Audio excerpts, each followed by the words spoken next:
సంపదలు పెరగాలి. సంపదలు పెరిగిన తర్వాత దేవుడు కనిపించడు. సంపదలు రానంత వరకు దేవుడు బాగా జ్ఞాపకం ఉంటాడు. కొంచెం సంపదలు పెరిగాయి అనగానే మన అందరినీ అన్నీ మర్చిపోతాం.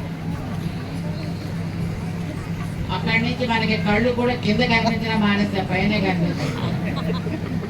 కానీ అలా ఉండకూడదు. ఎప్పుడు ఎంతెంత సంపదలు పెరిగితే అంతంత చేసే ప్రతి పని దైవపు సేవగా చేసుకోగలగాలి.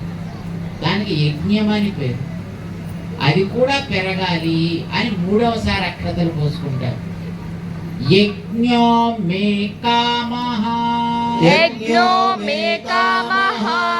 సమృద్ధ్యత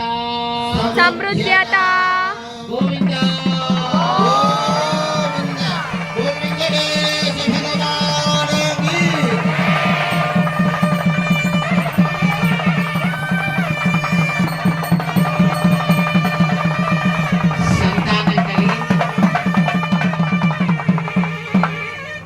చేసే పనులన్నీ చక్కగా దైవ సేవగా భావించి మనం చేయాలి.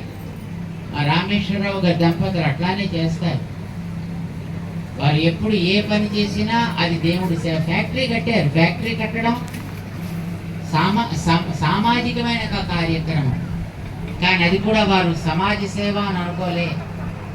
దేవుడికి నేను అందించే